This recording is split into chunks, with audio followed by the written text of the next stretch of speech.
രണ്ടാം തവണയാണ് ഞങ്ങൾ ഗ്രേസ് കോട്ടിൽ വിസ്റ്റീരിയ പുഷ്പങ്ങൾ കാണുവാൻ പോകുന്നത്. വീടിൻ്റെ അടുത്ത് നിന്ന് 35 മൈൽ യാത്ര ചെയ്ത് പോയത് വെറുതെ ആയില്ല. അടുത്ത കാലത്ത് ഏറ്റവും അധികം പുഷ്പങ്ങൾ ഇടതൂർന്ന് പുഷ്പിച്ചിരുന്നു. വണ്ടുകളും തേനീച്ചകളും ആഘോഷത്തോടെ പാറിപ്പറന്ന് തേൻ നുകരുന്നത് ഞങ്ങൾക്ക് കാണാമായിരുന്നു. തോട്ടത്തിലെ ചെറുവഴികളിലൂടെ ഞങ്ങൾ നടന്ന് കണ്ടു. കഴിവതും മനോഹരമായ ചിത്രങ്ങളെ ഞങ്ങളുടെ ക്യാമറ കണ്ണിൽ പകർത്തുവാൻ മറന്നില്ല.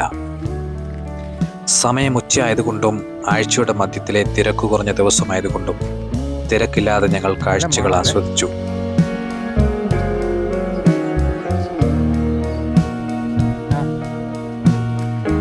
വീഥികളിൽ തലനരച്ച വെള്ളക്കാരായിരുന്നു അധികവും. അവരും ഈ നേരം ഇഷ്ടപ്പെട്ടു വന്നതായിരിക്കാം. അവരുടെ ജീവിതത്തിൻ്റെ പിന്നാമ്പുറങ്ങളിലെ ഓർമ്മകൾക്ക് വിസ്റ്റീരിയ പുഷ്പങ്ങൾ സുഗന്ധം പരത്തുന്നുണ്ടാകാം. എല്ലാവരുടെയും കണ്ണുകൾ ആകാംക്ഷയിൽ നിറഞ്ഞു നിൽക്കുന്നത് എനിക്ക് ദർശിക്കാൻ കഴിയുന്നുണ്ടായിരുന്നു.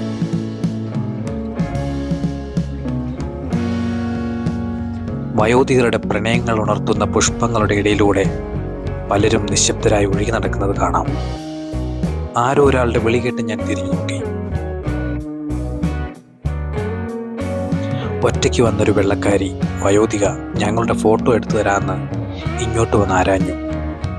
അധികമൊന്നും ചിന്തിക്കാതെ ഞങ്ങൾ സന്തോഷത്തോടെ സമ്മതിച്ചു.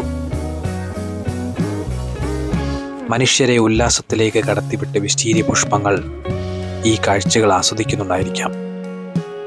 വിചിത്രമായ ചരിത്രം കുടികൊള്ളുന്ന ഗ്രേസ് കോട്ടിനെ കുറിച്ച് മറ്റൊരു വീഡിയോ കഴിഞ്ഞ വർഷം ചെയ്തത് ഞങ്ങളുടെ ചാനലിൽ ഇട്ടിട്ടുണ്ട്.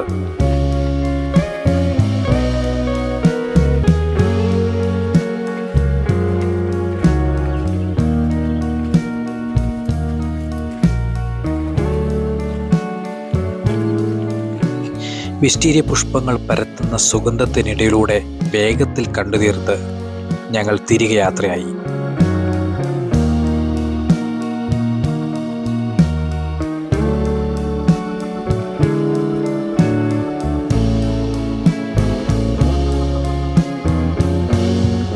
കുന്നിൻ മുകളിൽ നിന്നും താഴേക്ക് സഞ്ചരിച്ചതുകൊണ്ടായിരിക്കാം സ്വർഗത്തിൽ നിന്നും ജീവിതത്തിൻ്റെ കലുഷിതമായ പാതാളത്തിലേക്ക് തിരികെ പോകുന്ന പോലെയാണ് പിന്നീട് ഞങ്ങൾക്ക് തോന്നിയത്.